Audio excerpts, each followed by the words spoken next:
Hello grade 12. We'll move on from where we stopped last time for our grammar curriculum. We stopped at identifying adjective clauses and the words they modify. So each of the following sentences contains at least one adjective clause. Identify each adjective clause and give the noun or pronoun that the adjective clause modifies.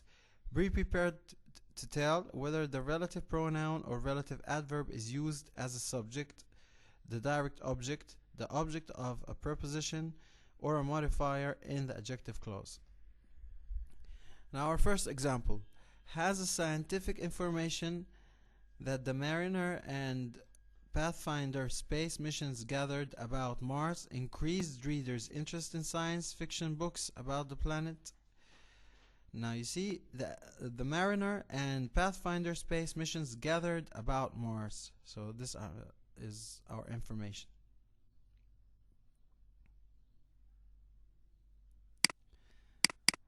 The Mars of the non-scientist is a planet of the imagination, where an ancient civilization has left its mark and where maps blossom with romantic place names like Utopia and Elysium. Earthlings who were awed by the planet's red glow in the evening sky looked on Mars as a home for creatures who might someday cross cosmic barriers and visit planet Earth. Such thinking was encouraged by an Italian astronomer, Giovanni Schiaparelli, who observed the planet through a telescope and saw a series of fine lines that crisscrossed its surface. He called the lines canali, which is Italian for channels. This word was erroneously translated into English as canals. A planet where there are such canals would, of course, be inhabited by people who are capable of building not only canals but also cities that presumably sprang up their intersections. Percival Lowell, the astronomer who founded the Lowell Observatory in Flagstaff, Arizona, brought new life to old myth about life on Mars, which non-scientific observations most astronomers disputed. Lowell reported a total of more than 400 Martian canals, of which a considerable number were discovered by his own team of astronomers.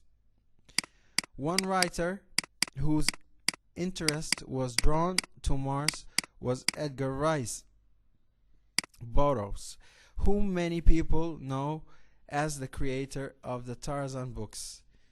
In this Martian books, Burroughs recounts the adventures of John Carter, who could get to Mars standing in a field and wishing. Burroughs' best-known literary successor is Ray Bradbury, who wrote The Martian Chronicles, which was published in 1950. Now we'll move on to the noun clause. A noun clause is a subordinate clause that is used as a noun. A noun clause may be used as a subject, a predicate nominative, a direct object, or an indirect object, an object of a preposition, or an appositive. Here are some examples. Subject: how students can apply for college loans was the speaker's topic. Predicate: my suggestion is that we all meet again. Nominative: tomorrow.